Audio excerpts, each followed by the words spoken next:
Hello students, today we are going to study about the expression for loss of head due to friction in pipes.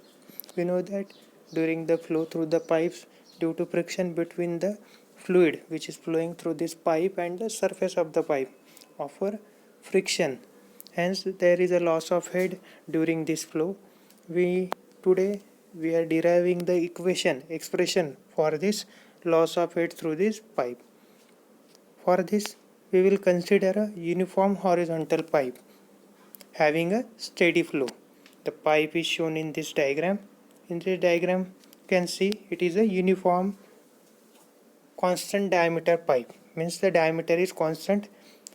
Let us consider the two sections, section 1 this section and section 2 which are at a distance capital L. Means the distance between these two sections is capital L.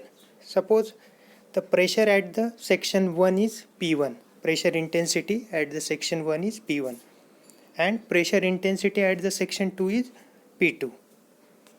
Consider also V1, velocity of the fluid flow at section 1 is V1 and velocity at section 2 is V2.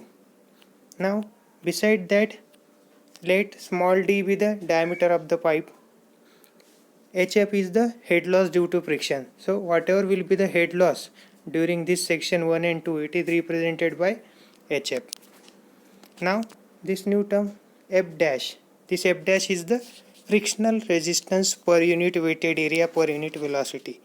Means F dash represents whatever the resistance the fluid flow is offered by the pipe surface per unit weighted area. Per unit weighted area means the area to which the fluid comes in contact with, and per unit velocity means this is the frictional resistance per unit area per unit velocity.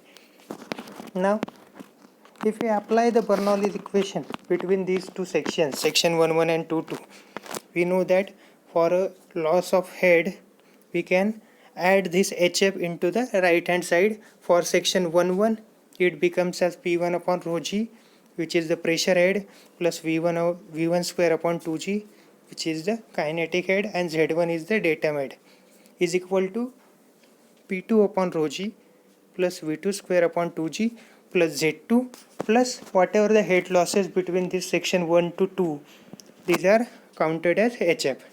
Now as we know the pipe is horizontal, means Z1 is equal to Z2, hence this 2 can be cancelled out. Now as the flow is steady, we know that V1 is equal to V2, means velocity at section 1 is equal to velocity at section 2, as the diameter of the pipe is also constant. Hence these velocity heads, these two also get cancelled. So these Bernoulli's equations will get simplified as this P1 upon rho g is equal to P2 upon rho g plus head losses.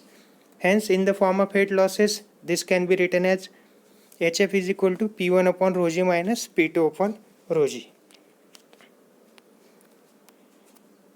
Now this HF is the head loss due to friction, and hence intensity of pressure will be reduced in the direction of the flow by frictional resistance.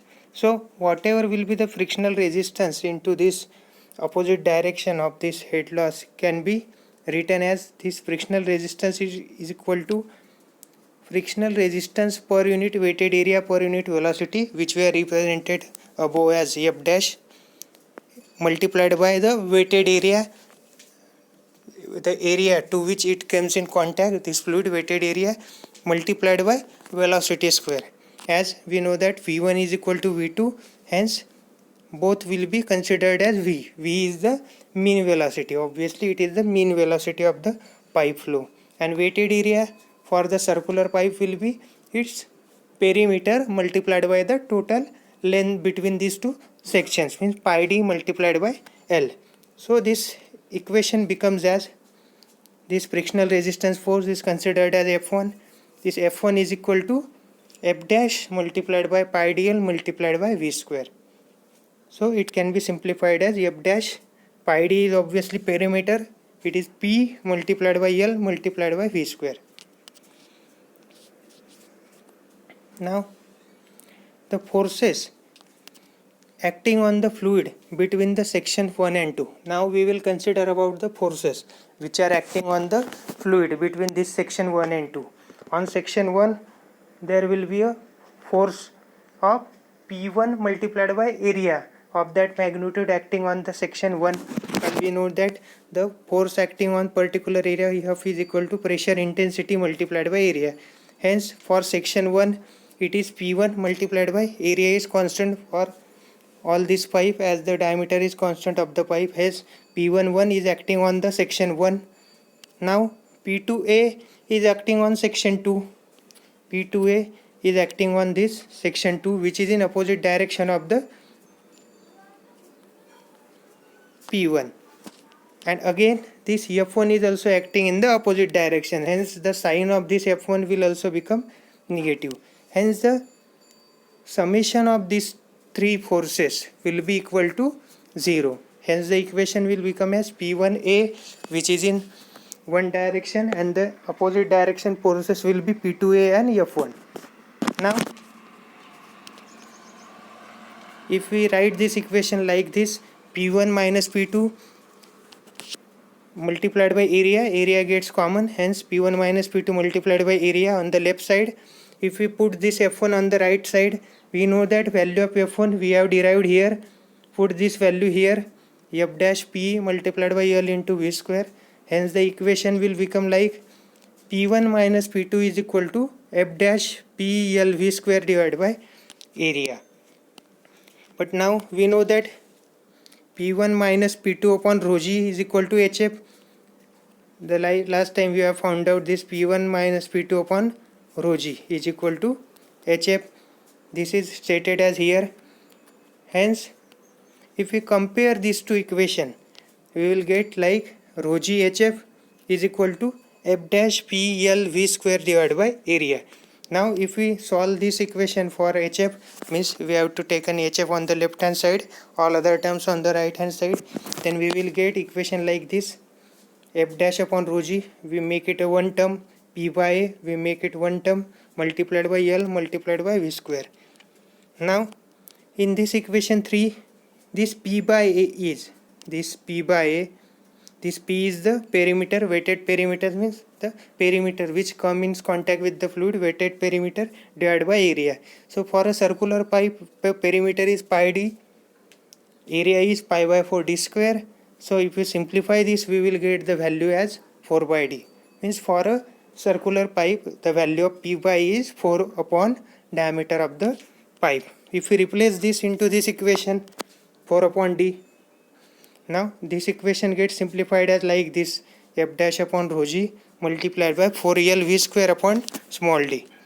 Now this F dash upon rho, its value is equal to half of the coefficient of the friction. Okay, means there small f is the coefficient of friction. This F dash upon rho is equal to half of coefficient of friction. If we replace this value into the above equation, then we will get HF is equal to 4F divided by 2G, because we have replaced F dash upon rho as F by 2 multiplied by LV square upon D. If we simplify this, we will get as 4FLV square upon D multiplied by 2G. Okay, this equation FLV square divided by D multiplied by 2G is known as Darcy-Weisbach equation. Okay, sometimes this equation can be written as HF is equal to FLV square upon D multiplied by 2G, where F is known as the friction factors. Here F is known as friction factor, means this friction factor is equal to 4 times the F value, where F is the coefficient of friction. It is coefficient of friction, and here this F is a friction factors. Means in the example, if we have mentioned friction factor, then its value must be equal to 4 times the coefficient of the friction. Thank you.